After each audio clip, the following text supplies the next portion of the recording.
So, yeah, I got one. As you might have also noticed from the LP I'm putting up, because wow!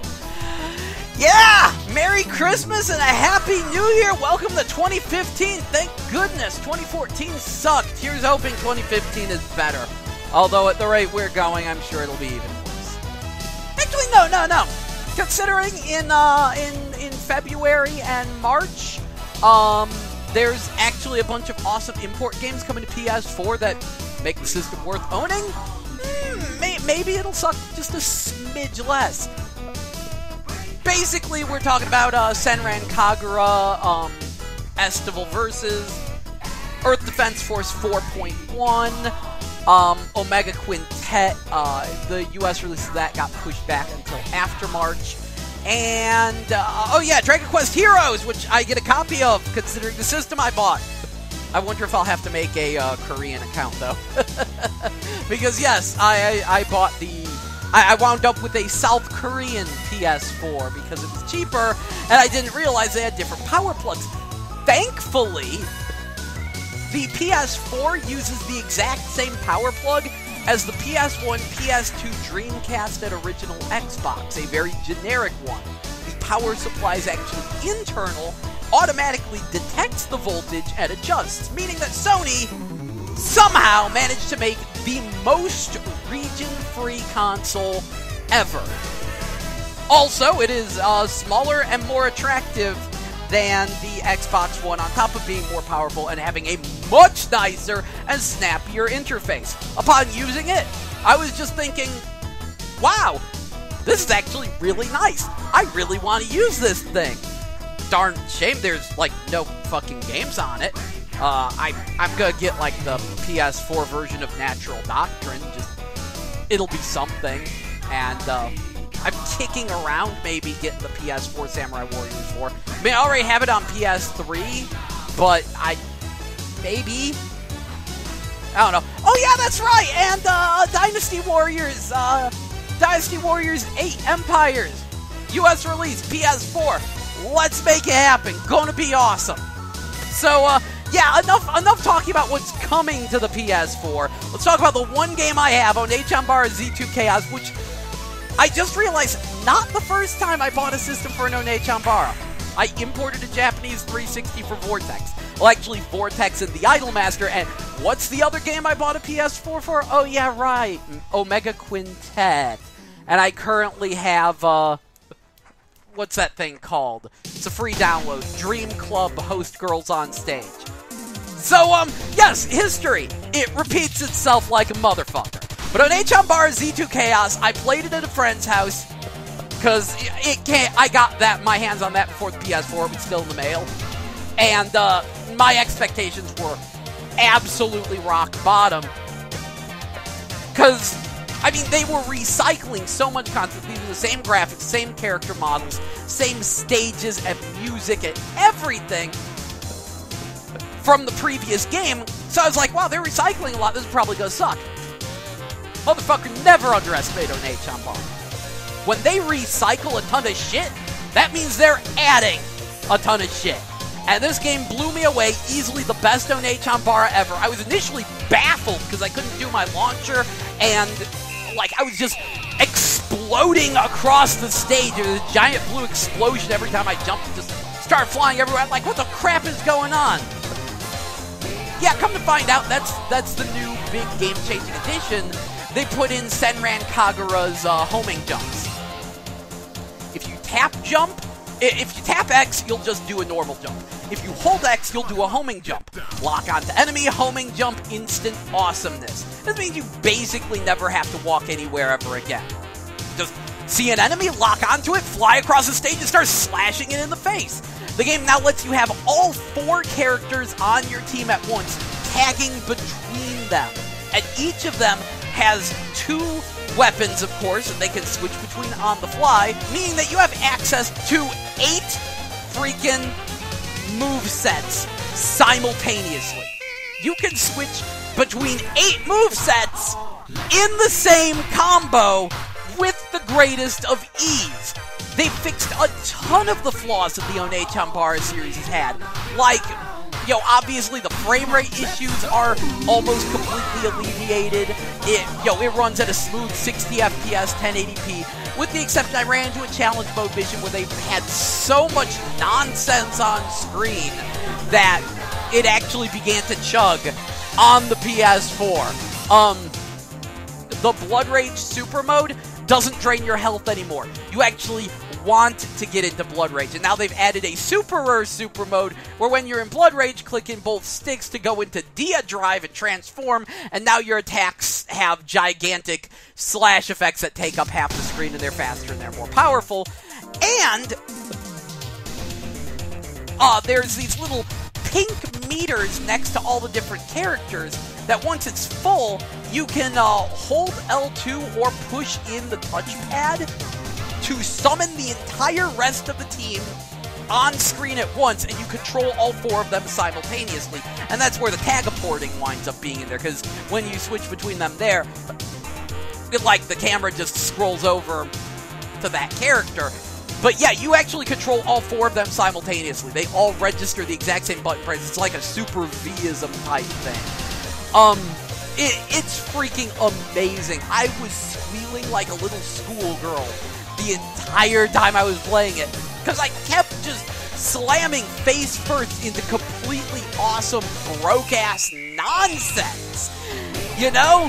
Just, I keep finding things. Like, I just found that you can charge up your Kagura's boomerang. You can unlock the ability to charge up until there's a white glow, and then that white glow stays on you until you run out of boomerangs, and you can, like, rapidly spam 50 of them. And there's a way that you could do the launcher, like, the launcher is now just hold the button, which initially I was like, that's kind of weird, but now I get it.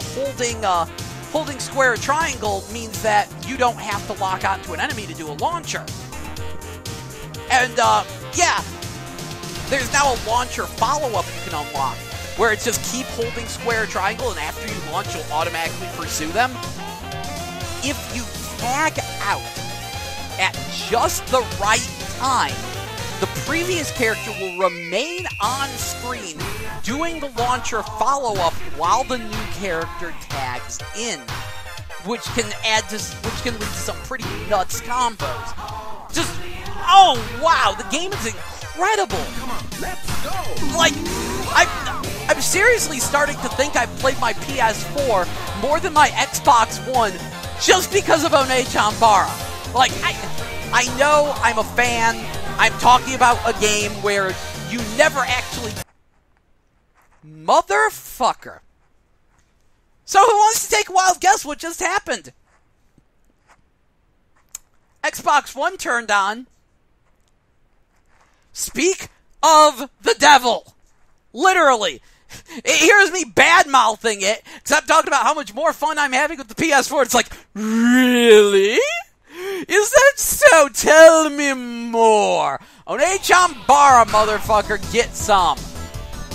Seriously, I'm pretty certain I've spent more time with my It feels like I've spent more time with my PS4 than my Xbox One just because of Oneechanbara.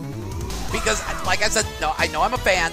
I know you never, ever have to actually utilize this incredibly deep, awesome combat system because the enemies are dumb as rocks and you can just mash square at them. But I will be honest, much as I go, woo, Sunset Overdrive is awesome, as it is, I like Oneechanbara more. Then again, this game, I actually like it more than Bayonetta. Which I know is like sacrilege, but, yo, funny story with the Oneechanbara series.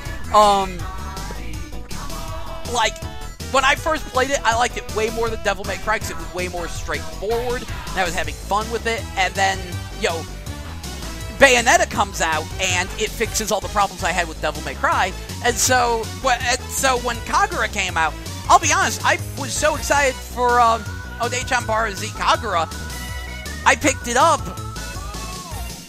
and I dumped it after like 2 or 3 stages. I was like, I'm done, I don't need to play this, This is like Bayonetta, but not as good. This is like a crappier Bayonetta. And, yeah, it took me like a year to come back to it, and I was like, oh yeah, maybe saying, oh, it's not quite as good as Bayonetta. Well, of fucking course it isn't. You're comparing it to Bayonetta. So I came back to it a year later, gave it a chance, actually beat it. I enjoyed it. But to see the game actually back in the running again with Z2 Chaos, I did not expect that. I think it's really starting to carve out its own niche, which is really the fact that it gives you a massive move list, a super deep combat system, and makes it comically easy to do just incredible flashy nonsense, to do these mid-air tag switch style change combos. That takes almost no effort whatsoever. There's no reason to utilize it, but you do because it's fucking awesome. It's like the Marvel vs. Capcom 2 of hack and slashes. And I saw some of the later stages once you, like, get Aya and Saki's super mode. This shit just gets nuts. Like, I'm in love with it. I am completely in love with it. I did not expect it to be this good. It is a truly great game. Now, and also I will say, well, I already talked about the PS4. It is much snappier, more responsive, better interface than the Xbox One. I really wish it had more gameplay. Once the games start coming, it will be a very nice system to have. Moving on, though, what else did I get this Christmas?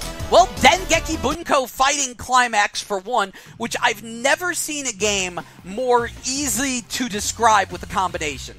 It's like a combination of Persona 4 Arena and Aquapazza. That is literally exactly what it is. Like Aquapazza, it's an anime crossover fighter. Like Aquapazza, it has an assist button and a whole bunch of assists, and there's 2 different assist attacks with assist button and forward plus assist button. And like Aquapazza, the other 3 attack buttons are weak, medium, strong. Like Persona 4 Arena, you can rapidly mash square to do an auto combo, which chains into a special move, and if you have meter, chains into a super.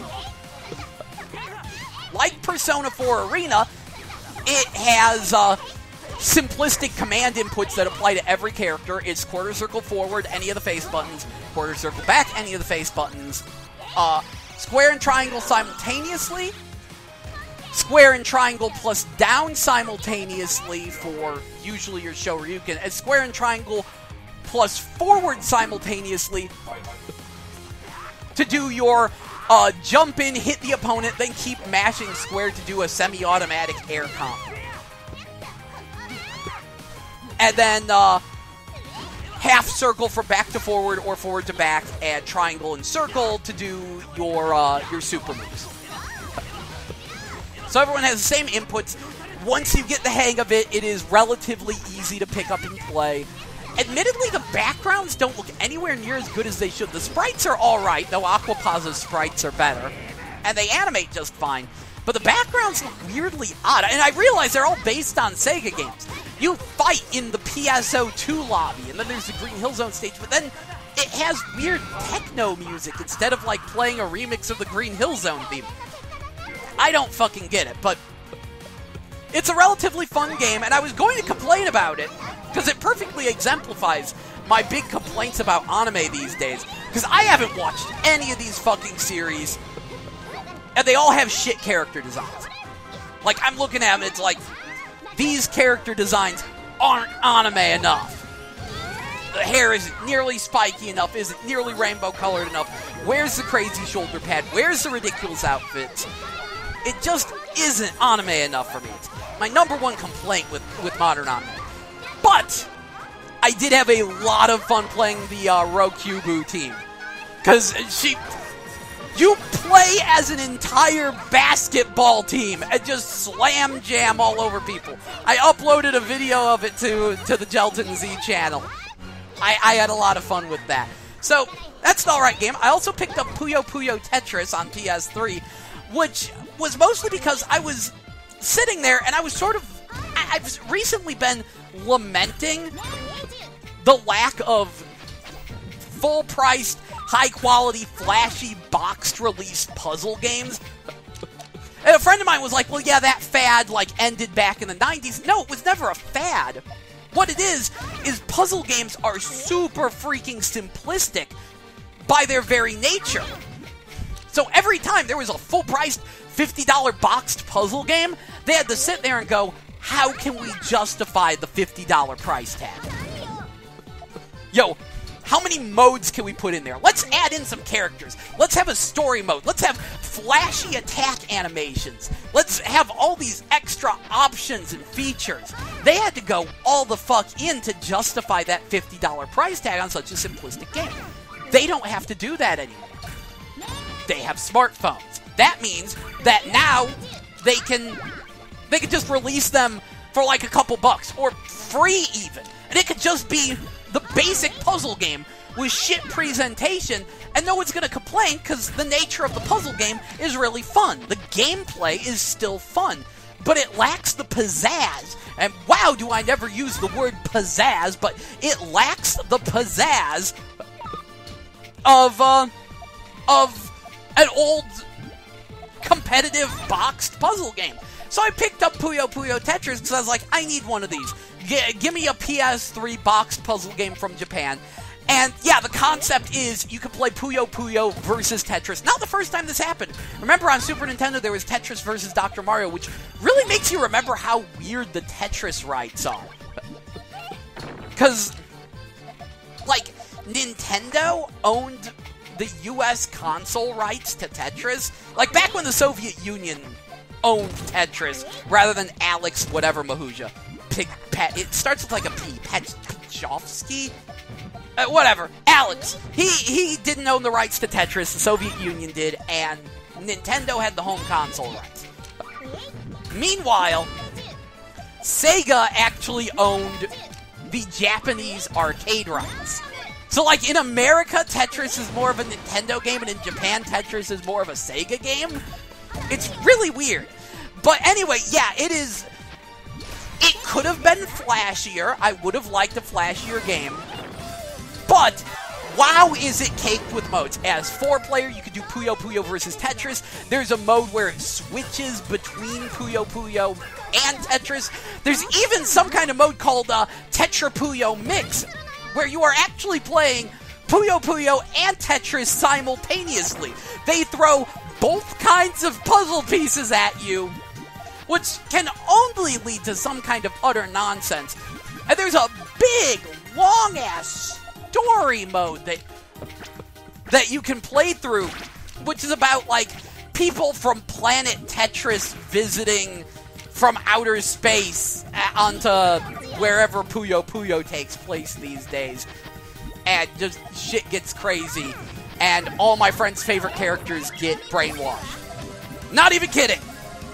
There is a part in the game where you have to fight first Rafine, then Feli, then Rulu, one after another, all brainwashed. I'm not sure if those friends are even watching this video, but yes, those three, which are their favorite characters, all got brainwashed at attack at the beginning of the game. For the record, though, Rafine and Rulu are unlocked from the start, but Feli has to be unlocked. And right now I'm struggling because the story mode is unfortunately too Tetris-centric, and I suck at Tetris. I would say the game is actually aimed at Tetris players, because there's more Tetris in the story mode than there is Puyo Puyo, in terms of what they make you play. And the Tetris challenges are way harder than the Puyo Puyo ones. So I think the goal that Sega was going with was that Puyo Puyo Tetris is supposed to indoctrinate Tetris players into the joys of Puyo Puyo or something. I don't know, but I am enjoying the game. I will say I have one presentational complaint, though. I'm very happy they let me use old Puyo sets, but none of the Puyos blink. It's a minor thing. But Sega, next game, blinking Puyos. This has been annoying me since you started Fever. Speaking of Fever, I fucking hate Fever mode, and normally Fever mode isn't active. Like, there's some special kind of battle where you do, like, competitive fevers against one another. But the thing I noticed is that they changed the Fever Mode song to one of the old Tenjin Tetris songs. It's the freaking Kalinka. It made me so happy! And yes, they do have the Tetris theme in there, and a Puyo Puyo theme. And when you're doing the game mode where you switch between Puyo Puyo and Tetris rapidly, it switches between the two theme songs. And that made me so happy. So they're really fun, especially because I was at a friend's house when we were making some real progress in it, and he was like, I suck at Puyo Puyo, but I'm really good at Tetris.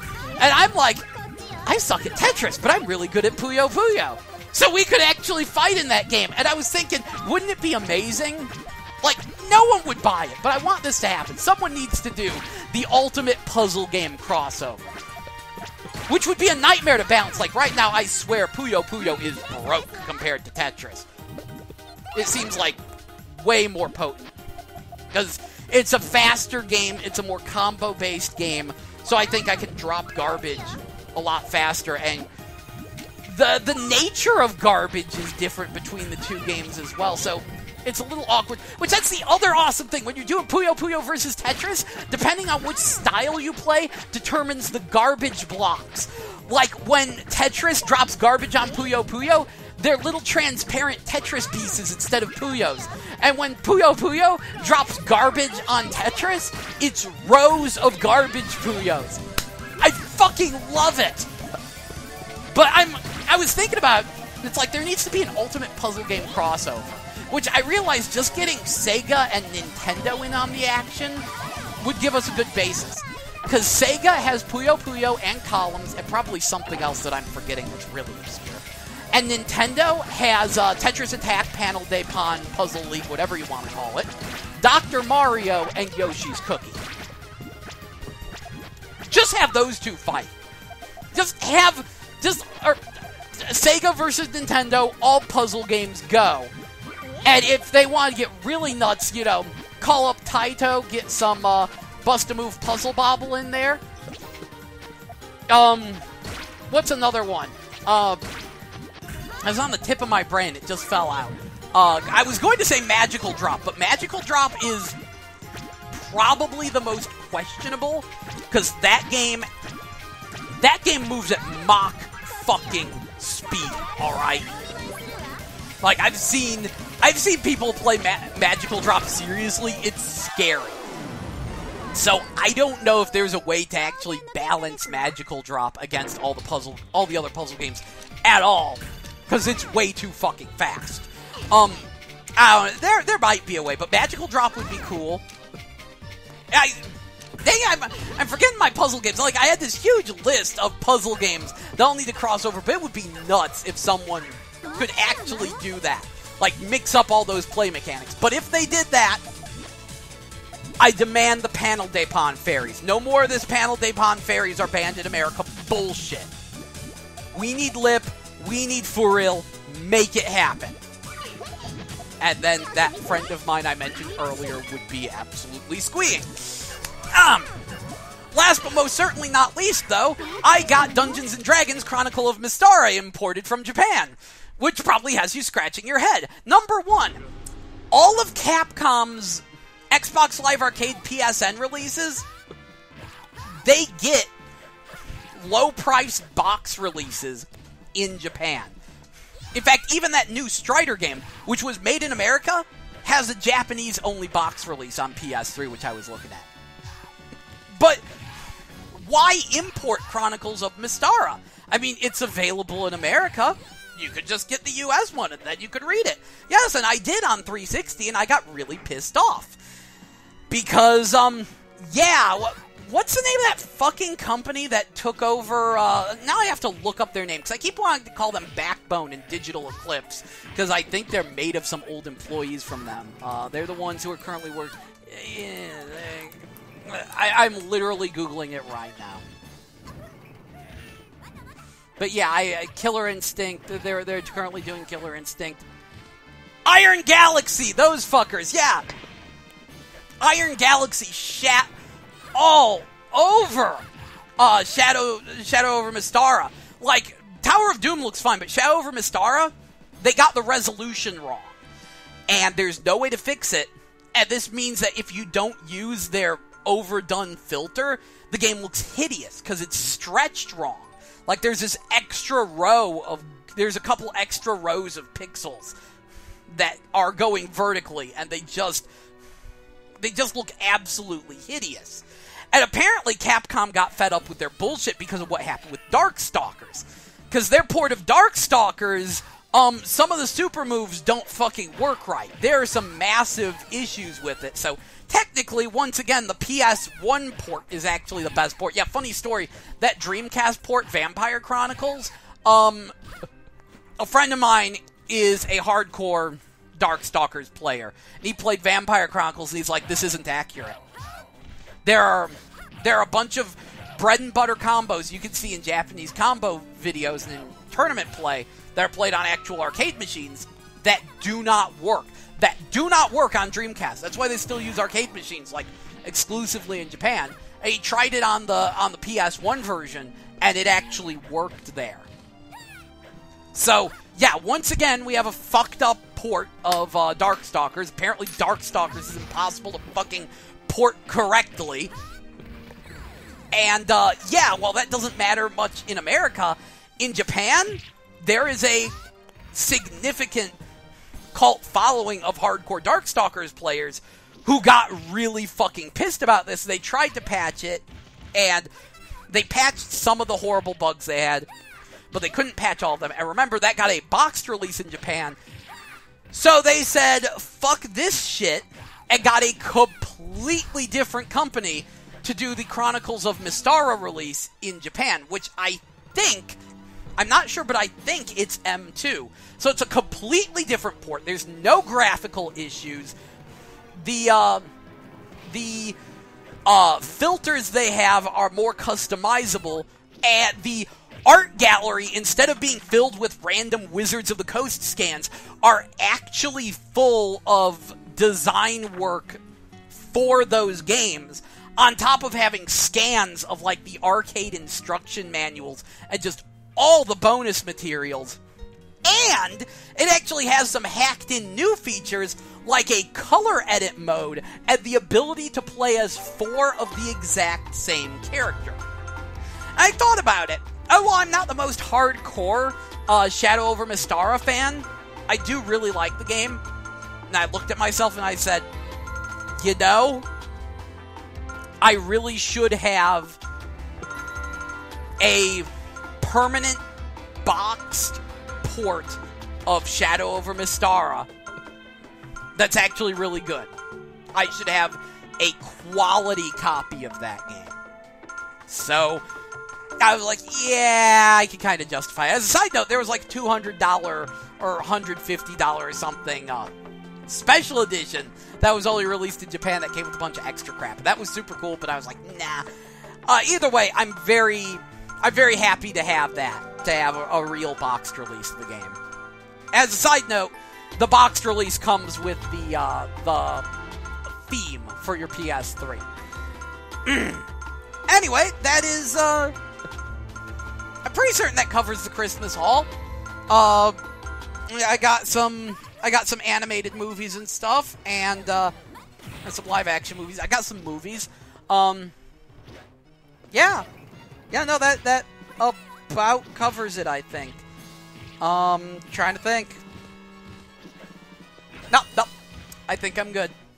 So, yeah, there you go. That was my Christmas. Hope y'all had a wonderful Christmas. If not, my deepest apologies. If you don't celebrate Christmas, I hope you had a wonderful whatever crap freaking holiday you celebrate. Yo, here's to 2015. May it be less shit than 2014. Because seriously, fuck you, 2014. Anyway, this is Gel, and hope you've enjoyed this GameMetabble. I'm enjoying my GameMetabble. It has Oneechanbara on it. Seriously, I'm contacting D3. They need to give that game a fucking US release. This is bordering on criminal now. This needs to be played in America right now. Anyway, have a great day. See ya.